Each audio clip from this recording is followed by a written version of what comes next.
ڕێز و خۆشەویستی هاوڕێیان، ڕێز و خۆشەویستی سەقسەک باز لە هەیە من هەورامی دەکەین و خەباتی ڕەوەندی کورد لە ئەوروپا بەو نیوە شەوەی خێربێن هاوڕێیان ئێستا دەست پێ دەکەین ئەندێ قسە و باز دەکەین سەرچاوی ئێمە سەرچاو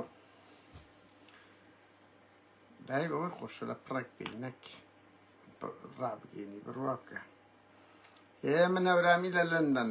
لەندەنە هاوڕێیان بە پێی زانیاریەکان و دەمانوێت هەندە قسە و باز لەسەر ئەو خەباتی ڕەوەندی کوردی بکەین. خێربێن ڕەوشەکە ئەوڕۆ کاگومێت خۆش نەچتە ناو سەگەکان کۆمەڵێک میدیاشی بردیە شتەشی باشە بە دواتچوونی ئەمەش دەکەین کۆمار لە گوتاری دەسەڵات جێمان لێ بووە بزانین لە گوتاری خەڵکی ناڕازیش چۆنە لە سلێمانی تا ئێستا وەزعەکە باش نییە ئەلیوام هەواڵ ئەبوبەکریش ئەوە بەخۆی بستە ناو ئەوان سەگەکان لەگە شارەوانی بزانین پرۆژەی وان چۆنە هاوڕێیان ئەو شتانە زۆر گرنگە منافەسە هەبی لە مابینیان مەسەڵەن لەو دوو دەڤەرەی هەریەکە بڵێ من ئاوا دەکەم ئەوی کە بڵێ من ئاوام کردیە. بەخێر بێن هاوڕێیان، من هەورامی لە لەندەنە هاوڕێیان بە دەست پێ بکە من ڤیدیۆی من زۆربەی بدایەت قەرەبارخناوی بەس دوای ئەوە دەست پێ دەکرێتن. خەباتی ڕەوەندی کوردی برادران من بۆ خۆم لە 2000 هاتیمەوە بەس بەر لەوە 2000 هەبوو کاریگەریش بوو هەموو کات لە چاو کوردستان جورئەتیان زیاتر بوو بەڵام بەڕاستی ئەو کاریگەریە گەورە نەبوو لە دوای کەیسی خەزرەجی و کەمالی سەید قادر و حرەکەی چاک و پاڵتاک و کوردستان پۆست و ماوەیە کوردستان نێتی شتا خۆی نەدۆڕاند بوو زۆر باش بوو. ئەوانەوەی کرد هاتنی بە لێشاوی ڕەوەندی کوردی قەرەبارغی کرد یعنی بە جددی تەکانێکی گەورەی پێدا بە تایبەتی لە دوای 2000 ئێمەم ئەو گروپەی لە کەولێر و لە کوردستان پێکەوە کار و چالاکیمان دەگرت زۆر بەمان هاتیینە ئەوروپا و یەکمان گرت وە چەند سوسیال میدیا بۆ چەترێک هەمومانی خڕکردەوە لە پاڵتاک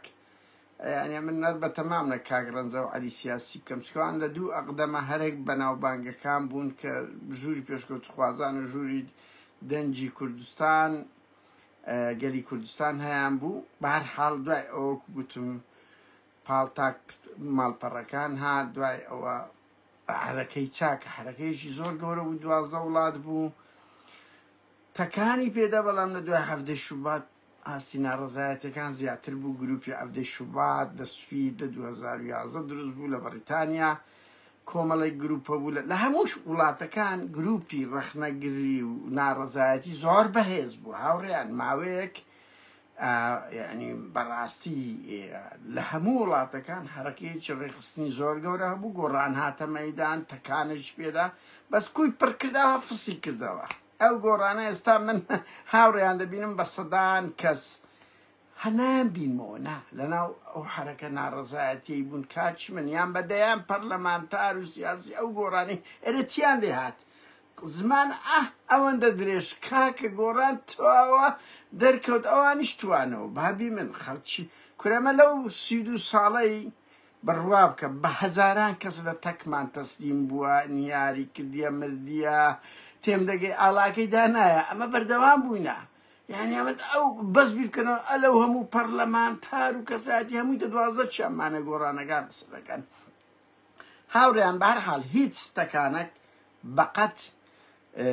ئەو ناڕەزایەتیانە نەبوو کە سەری هەڵدەبەتە ئەمن لە سوید دەزانم کە پێم وایە دینەمۆش بووە گروپی ئەفتەی شوبات لە 2011 دروستمان کرد ئەو گروپە خەباتی پەرلەمانی دەست پێ کرد سیمینار لە پەرلەمان زیاتر لە سیمینارمان لە پەرلەمانی سوید کردیا کۆنتاکتێکی زۆری نێو دەوڵەتی لەگەیچێتی ئەوروپاوانەمان کرد مەسەلەن دەیان دۆسیەمان وەکو کارزان کەریم وەکو نیاز عەزیز وەکو بەناز ئەوی خۆی سوستان یانەوانە ڕەنگی لە هەندێک نوێ بیتن وەکو ئەفتەی شوبات هێنانی باوچشەی سوورچێ و دیدات یعنی من نامەیە بچمەوە ناو ئەو مێژوێ بەڵام لە هەمووی ڕادیکاڵەنەتری ئەوەی کە گروپی ئەفتەی شوبات لەگەڵ کوردستان فۆرم لە بەلجیکا یەکەم جار دژی مەسعود بارزانی جەنگای چینە ناو پەرلەمانی یەکێتی ئەوروپا لەوێ وێنەی شەهیدەکانمان بەرز کردەوە لە بەرامبەری کە ئەوە چیرۆکەم زۆر زار باسم کرد ئەوە سەرەتای ناڕەزایەتی خەڵک بوو لە ئەوە لە 2015 بوو بۆ زانیاریتان دوایە ئەوە ئەمە کەتینە دوو فەلاح مستەفای وەک یەکەم حرەکەیت ئەوە تردا ئەوە دەست پێ کرد لە ئەڵمانیا دەست پێ کرد لە کەنەدا دەستی پێ کرد لە ئەڵمانیا کەتنە 2017 کەتنە دوو ئەوەی نێچیر و ئەوەی قوبادی کاگڕەنزەگراوی و ئەو برادرانە پێکەوە چوونە سەر نوێنەرایەتی حکومەت لە نەوزاد هادی درا مەسەلەن نوێنەرایەتی حکوومەت هەرێمەکەم جار هێلکە باران کرا 2019 بوو کە کاک شێروانوان ژیران ئیتر دەستی پێکرد لە زۆربەی وڵاتەکان لە بەریتانیا لە دەست بە جموزۆلی باش کرا حرەکەیەکی زۆر بەهێزە بوو لە بەداخەوە گۆڕان هەمووی تاواندەوە بەڵام تا ئێستاش بە تەواوەتی نەکەتووە گوتم ئیتر ئەو چالاکیانە دەستی پێکرد ڕوبەڕوو لەگەر بەرپرسەکان کە پێشتری هەر دروشمی سەجادا بوو خۆپیشاندانە بوو سیمینارە بوو یعنی لەبەر لە قۆناغی ئێمە هاوڕێیان خۆپیشاندا ئەوە هەبووە کاری چالاکی بەس سیمینار هەبووە لە ئەو دەمی سیمینار هەبووە بەرپرسە سیمیناری چاوی خەڵکیان دەردێنە لەگە سیمینار بە تایبەتی مەلا بەختیار ئیلا هیچ سیمینارشی دەکرد نیمە هیچ ناوەندە جیهانیەکان بەدزی دێن یعنی ئێستا تەوقی دەتوانین بڵێن ئەوروپامان لێ ڕزگار کردنە تا حەدێکی زۆر بەس لەو ماوەی زۆر کێشە دروست بوو هاوڕێیان من دەمەوێت باز لەوە بکەم کێشە زۆر دروست بوو ئەو خەباتە زۆر پاشە کشەی پێکرایە تکایە لە کوردستان و ئەوروپا یەکێک لە دینەمە و هەرە سەرشتەکانی ناڕەزایەتی خەڵک ڕەوەندی کوردیە دێم پیلانی لێکرایە هاوڕێیان کە منەوە دەڵێم سەرەتا لە لێدانی سەرەتا گۆڕان کە تەسلیم بوو بەڕاستی گۆڕان تەسلیم بوو ئەو پەیج و مەیزانیان هیچ نەما داهاتووی نوێ بوو نازانم ڕۆژگوڵ بوو ئەو پەیج و ئەکاونتانیان هەموو تەقریبەن تەسلیم کرد ئەو زەڕبەیەکی زۆر گەورە لێ دەکا ئەو ڕۆ خەباتی سوسیال میدیایە بەڕاستی ئەو پەیزانە کوڕەکانی نەوشیروان ئۆتۆماتیک خۆیانێ دزیەوە گۆڕانیان لە دووریە خستەوانش زیاتر ڕاستە خەڵکی جوان و سەربەخۆم بە زۆربەی ئەدمینەکان لە گۆڕانەکان بوون حرەکەش مرد ئەوە بوو یعنی ئەوە یەکەم گورز بوو ئەوجە دوای ئەوە دەستیان بە هاچی ئێمەمانان کرد بە ریپۆرت بە تەنگ پێ هەڵچینمان تا ئێستا بەردەوامە لە ڕووی سۆسیال میدیا چکە هاوڕێیان ها یعنی بڕوا بکەن سۆسیال میدیا ئەو شەڕی تەکنەلۆجیایە ببینن ویکلیکس بە تاقتنی هەموو دنیای لە زەواقنا نەکەر ئەمریکایەکی زۆر و زەبەلا هەر هەموو دنیای لە زەواقنا بۆیە سۆسیال میدیا زۆر گرنگە بۆ ئێستا مەسرور و ئارینی کوڕی کە سەرپەرشی زیاتر دەکا هەموو خۆتیان دایتن ئەوەی تیمەکی ئاهاکەری بە توانانی نایە شەڕیە و خەڵکی ئێمە و خەڵکیش کەش دەکەن یعنی هەرچی ڕێگا هەیە لەگەرمان دەگرنە بەر لەبەر ئەوڕۆ شەڕی جەپە نەمایە کاکە شەڕی ئەو تەکنۆلۆژیا مایە ئەو مینبەرانە لە هەندێک دروست بە و سیستەمە دیکتاتۆریانەوە بی هاوڵیان هەوری کوشتن لێدان ڕفاندنی ئیسماعیل سیانوان کە خۆشبەختانە دوو کەس تا ئێستا جوازی لێوە ژیرای درای نەدادگەیە کە سێمیش وا بەڕێوەیە بە سێمیش بەڕێوەیە ئەو کەیسە زۆر سەرکەوتنی گەورەی بەدەستهێنان لە قەپۆز و شەرمەزاری زۆر لەو دەنگ و ڕەنگانە بەدهێش کە ئیستیفزازیان کرد بڕوا بکەن لە ئێستا لە کەیسی من و مەکی بەقووەترە وە دەشبینن چ گورزەرچیان پێکەتی و پێش دەکەویتن شتێکی زۆر دڵخۆشکەر بوو زۆر دڵخۆشکەر بوو لە علم لە هەمووان کەمتر بوو بەس وڵاتی بەریتانیا زۆر بە توندی کەتیتە پشت ئەو کەیسە و دویان تا ئێستا جوازیانەی وەرگیرایەوە وەی سێمیش بەڕێوەیە ئەو ێم بزانم نازانم وەرگیرایەوە لە ویشیان نانی ئەوە سەرکە ئەوە دەبتە دەرس لە بۆ هەر هەموو بەرپرسەکان کە نەوێرن زارشکە لە ئەوروپا دەست لە بۆ توندوتیژی ببەن چکو ئەو خەباتەی ڕەوەندی کوردی تا ئێستا دەستی بۆ توندوتیژی لە دەرەوەی یاساکانی ئەوروپا نەبەردێ کە بەوەی مەسرور بارزانیش لە ئەوە کرا ئیتر هاوڕێیان هەرچی ڕێگا هەیە گرتیانە بەر لەگەرمان دەگرنە بەر ببورن بەردەوامیشن لە دوای ڕوخانی لە دوای ئەوەی مەسرور بارزانی هاوڕێیان هەڵسان بەچیان کرد تیمەش ئەو هێلکە بارانکردنەی کە شۆڕشەک بوو لە ئەوەی ژمارەکە زۆر بوو و جگەلەوەی ژمارەکە زۆر بوو کاریگەری بوو ڕادیکالبوونێکی زۆر گەورە بوو مەسرور بارزانی ستافەکی نوێ هینا ستافەکی نوێ هینایتە ناو بەر ئەوروپای ئەنوەر مەسیفی هینا کە کەسێکی بەرپرسی باڵای پاراستنە دەیان کەسیان مۆڵەت برێم ئەوە کردیە ببورن دەیان کەسیان موچە بڕیتەوە بۆ ئەوەی لە وەختی هاتنی هەر بەرپرسێک بەشدار بن تا ئێستاکە دووجار ئەو کەتنەیان کردیە ئەو سیچل بەڵتەچیان هینایە لە هێنانی ببورن لە هێنانی هاتنی وەزیری ناوەخۆی حکوومەتی هەرێم ڕێبەر ئەحمەد لەگەڵ ئەوەش لە هاتنی وەزیری وازانم ئاوەدانکردنەوە محەممەد شکریوان جارش کەش بوو هەردوو جار ئەوانیان هینا بیسی بەڵتەچیان هینا لە لەندەن ئەو خەڵکیان هینا لۆجیانی ئەو خەڵکە ئازاد و تێکۆشەرە ئستدام بکرێتن ئستدام بکرێت وە دیتان هەردوو جار بەڵتەچیەکان دەیان کەس بوون دروشمیان پێشەوی کورتپارتی و سەرۆکمان بارزانیە دەگوتەوە و ئێستاش ئەوەی ئێمە بزانین پارتی ئەو لە حاڵەتی ئینزاردانە زۆر دەترسن لە هاتنی هێمن هەورامیش بە هەمان شێوە زۆر دەترسن و پیلانێکی زۆر گەورە جگە لە هەموو ئەوانە ئەوەیە فتنە و کێشە کە بەشی زۆری دەسەڵات و ئەو پارتی لە دوای ئەوەی مەسرور بارزانی ئاگرەکەی خۆش کرد لە نێوان ڕەوەندی کوردی و لە کەیسی زیندانیانی بادینیان لەگەڵ ئێمەیان کرد دیتان یعنی چەندین ساڵ دەیان پۆست کۆمنت هەوڵدان و ڕاکێشانی ئێمە لۆ شەڕێکی زۆر ئاسنزم و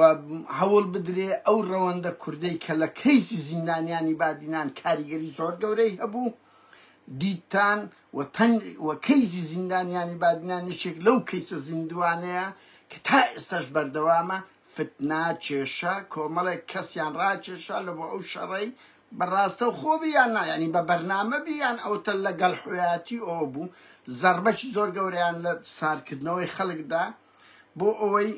ئەوەی خەڵک سارتەوە بۆیە تکایە هەموو ئەوانەی فەوزا دەنێنەوە کێشە دەنێنەوە یعنی ئێمە دەکرێت کاکە خلافێ لە هەموو دنیا لە ناو لە ئەمریکا هەیە ڕێی جیا هەیە ئەوە جودایە لەگەر ئەوەی هەوڵدان لۆ سارکردنەوەی خەڵک ئەو بەرنمەیە ئەوە بەرنمەیە دەسەڵات ئیش دەکاتن و خەڵکانی خۆی بەدەستی دووەکان بەگردێخیتن هەوڵ بدەن ئێوە ئەوانە ڕسوا بکەن ڕێیان مەدەن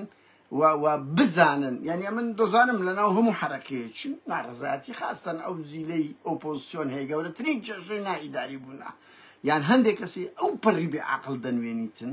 بەڵام پێش بگرن ئەوانە هەرچیابی دەکرێت لە پشتەوە چارەسەر بکرێت نەگاتە ناو سۆسیال میدیا خەڵک بەخۆی بێزارە زاوەشکردە ئەوانش دەورشی زۆر خەتەریان دیت بە کورتی گەورەترین پیلان بڕوان پێ بکە ئەوەندە چکە ئەو پۆزیسیۆنەی کوردستان ئێستا مامۆستایانە هێزولایانمانە ئەویش بێتاقەتن بەڕاستیان خەباتی ڕادیکاڵیان نییە یعنی کام حزب خەباتی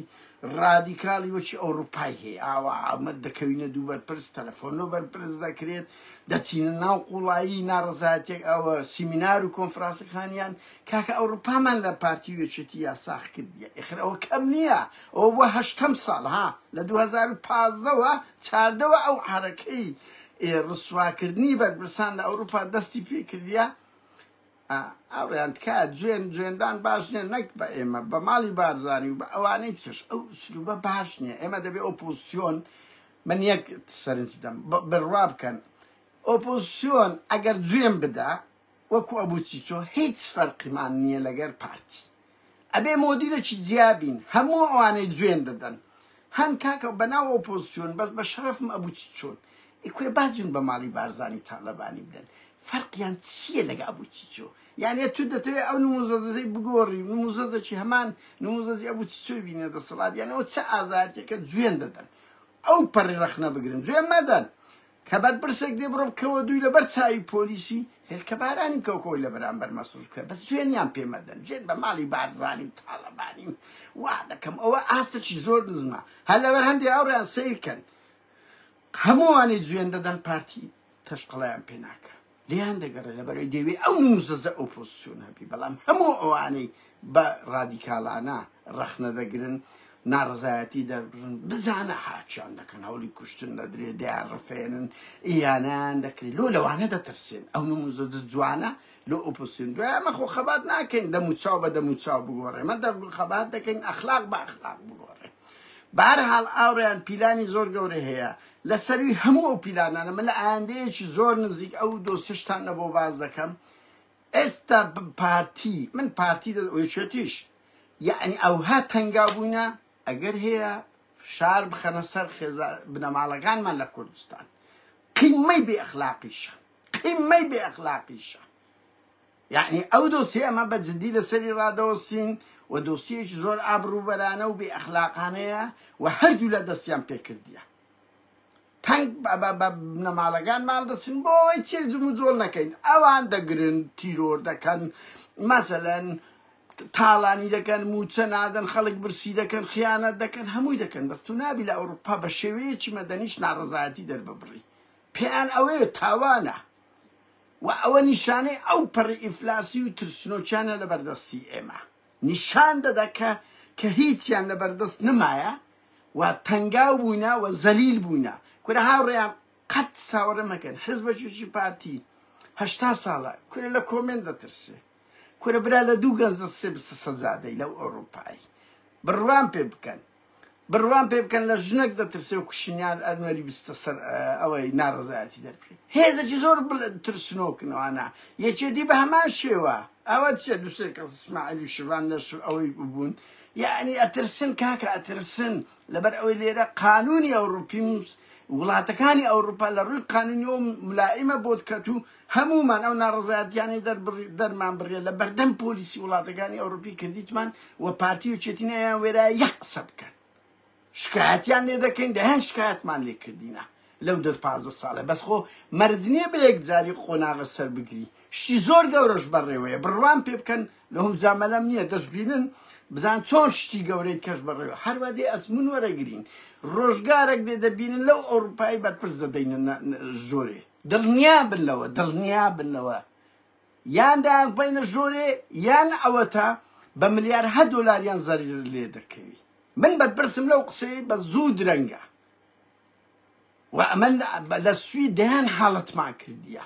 ڕاستە بە تەواوەتی سەرنەکەتینە بەس دۆستەکانیش نەمردیە و هەمومان ئەزمون ماوەگرتێ لەو ڕۆژ بە ڕۆژ نوێی دەکەین خەباتی ڕادیکال ئەو پەڕی خەباتەکی جوانە موعامەرەی زۆر گەورە لەسەر خەباتی ڕەوەند کوردی هەیە هاوڕێیان تکایە لە نێوان خۆمان با یەک گرتوو بین پشتیەک بگرین من ئەوەم لە بۆ مجامەلە نییە یەک کەس پێی دەکرێت پارتی تەنگاو بکە یەکێتی تەنگاو بکە هەموو ئەو مەسوولە عەسکەریانە نییە بڕوا بکەم پێم ئەی بە هەموو ئەو مەسوولە عەسکەریانەی خۆیان پێ ئەوەیە زەلیلن بەدەست ئەو چالاکوانانەی ئەوروپا بەرپرسە ئەمنیەکان بەترسنۆکی دێن کورە سەرۆکی حکومات کورە سەرۆکیەکێتی دیتان یعنی خۆ وەکو ئاوێنە دیارە بۆیە پەرە بەو خەباتە بدەن ڕێ بگرن لە فتنەچی و ئاژاوەچیەکان و تکایە مشکلەیەکی نێوان خۆمان دەبی مەی هێندە ناو سۆسیال میدیا کاکە خەڵک سارد مەکەنەوە دەکرێت لە پشتەوە بکەین ئەکرێت ئەمە ململانەیەکی شەریفانە جوان بکەین ڕێی جیامان هەیە بەڵام ناکرێ بین خەڵک سارد بکەینەوە ئەوە شتێکی زۆر خراپ بوو هەندێک حاڵەت لە نەزانی ڕوویدا و هەندێکیش بە بەرنامە کرا لەگەر ئێمەمانان بڕوا بکەن بنەوە هەوڵێکی زۆر هەیە ئەو خەڵکە ڕادیکالە شۆڕژێڕی لە ئەوروپایە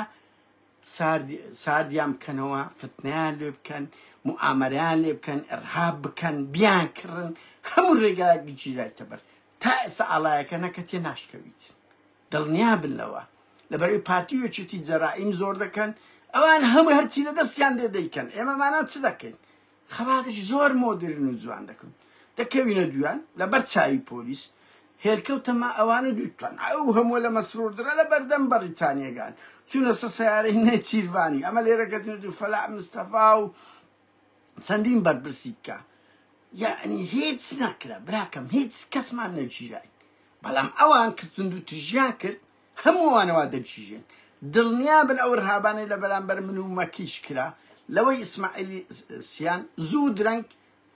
ئەوەتر دەبیت بۆیە تکایە بە تایبەتی کوردانی بەریتانیا تکایە مۆدیلی خەباتان بگۆڕن خۆ پیشاندان دەکەن بڕوا بکەن زۆر باشە خراپ نیانی کەس نەڵێ هەر گروپ و تاقمێک دەیکا دەستی خۆش بی هەموو کات ئەمن باوەڕم بۆ هەیە چۆلەکەیەکی دەست باشترە لە سەتی ئاسمان بەڵام کاریگەری نییە بەردەوام دەبینم خۆ پیشاندانەکان بە سەدان کەس دەبیتن بەس کە بەرپرسێک دێ بڕۆن ئەوە گرینگە هەتا سبێنێ پارتی خائینەوە مەسعود ئەوەی گیان لێ نییە بەس کە دەکەونە دویان لەوە دەترسن کاتێک دەگەوینە ناو ڕێکخراوە جیهانیەکان کاتێک یعنی تەنجیان پێ هەڵدە کات سکاڵایان لەسەر تۆمار دەکرێت کاتێک زەربەیەکی اقتصادیان ئەوە گرینگە ئەوەش دەکرێ بکەن بەس کاچ خۆم وەڵڵاهی خۆش نییە لەو بەریتانیای دەبینی بەردەوام 200 کەس سزادەیە ئێستا هێمن هەورامی لە لەندەنە 20 کەس بکەونە دوی بە دواتچوون بکەن من نازانم بەس دەقیقین کە هێمن هەورامی هاتی ئەوە گرینگە بەرپرس هەتەس بێنێ برێ پارتی وا و یەکێتی وە تەقەی سەریان دێ ئێستا بەس بڵێم پاڤێل وە مەلا بەختیار وە بەنمونە مەسرور وە نێچیر وە ئەبەوە تێکەچن وە بەرپرس کە دێتە ئەوروپا بکەوێ دوی بەوانە گیان لێندیە ڕێبەر ئەحمەد وەرە بکەوە دوی زۆر پێ تێکەچ هەتاس بێنێ برێ پاراستن وایەوە بەوە دیتان بڵاو کراوە کە فلیمی کە چ دەورەشی دیت لەگەڵ ڕێبازگەردی پێ تێک نەچوو بەس بەوە تێچوو کاتێک هەوڵ درا لێ بەس ئەمن دەزانم چەند تر سنۆک دەرچوو ئەو ڕێبەر ئەحمەدە ڕێبەر ڕۆژێک هەموو ئەو تاوانان ئەو جم و زۆڵانەی کردن لە بەریتانی وعدبیلەوە بە هەموو خەڵک باز بکەین شەرم لە خۆت بکە شەرم دەری کوڕە ئەنفالم بەڵام لە ئەخلاقی بەعس خراپترت کردیە لەگەرمان بەهەرحاڵ ئاوڕێیان تکایە دەست بەو خەباتەی ڕەوەندی کورد بگێڵنەوە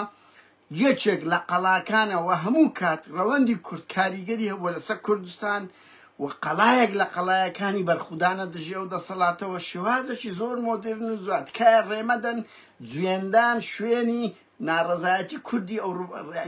ئەو نموزەجە بڵێن ئەوە خەباتی ڕەوەندی کوردی کورد لە ئەوروپا بەو جوونەی دەیەوێ بەو جوێندانە بەو زمان پیسە بەو ئەوەیە ململانێ لەگە پارتی وێچێتی بکە ئەوانە زەرن لە بۆ حرەکەی ناڕەزایەتی دوو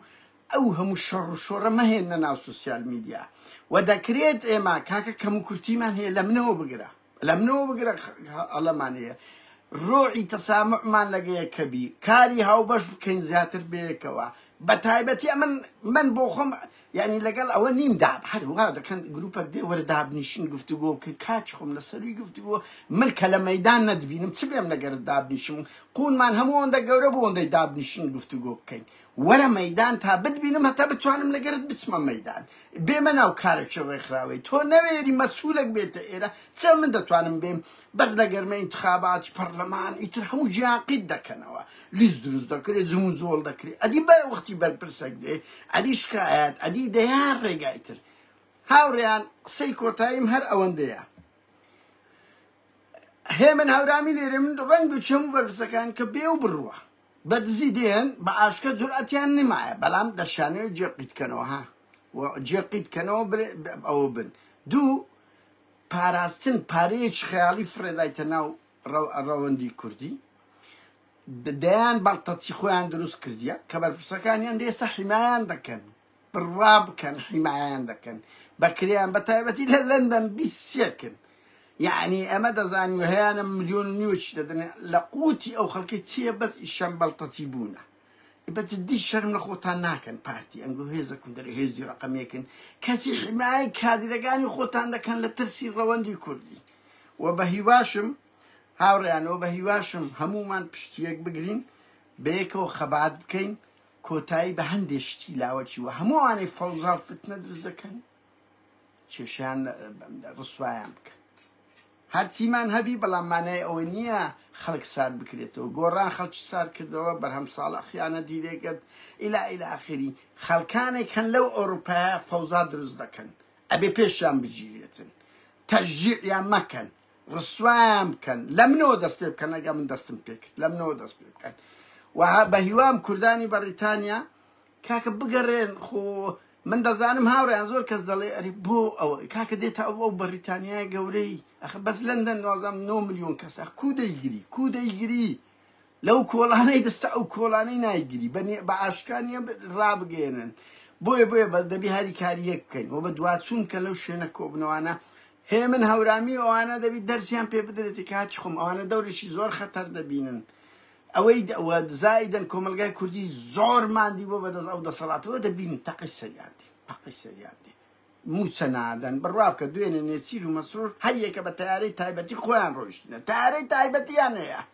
کاکە دەیان خانیان هەیە تیارەی تایبەتیان هەیە های لایف دەژین بە خۆیان و ماڵ و منداڵەکانی پاڤێلیش تیارەی تایبەتی هەیە 3 سەعات مەجالیان هەبووە پێکەوەش سوار نەبووینە کێشیان ئەوەندە زۆرە و هەر یەکە چووینە لەوێن بزانە چ وەزعک دەبی کورە بڕوا بکەن عاشقەکەی ئارینی 10 ملیۆن دۆلاریان زیاتر دایتێ بەس بێدەنگ بوو لەوەی هیچکە قسە بکە 10 ملیۆن دۆلار ئەی هاوار داخۆ چەندیت کە درایتە ئەو مۆدیلانە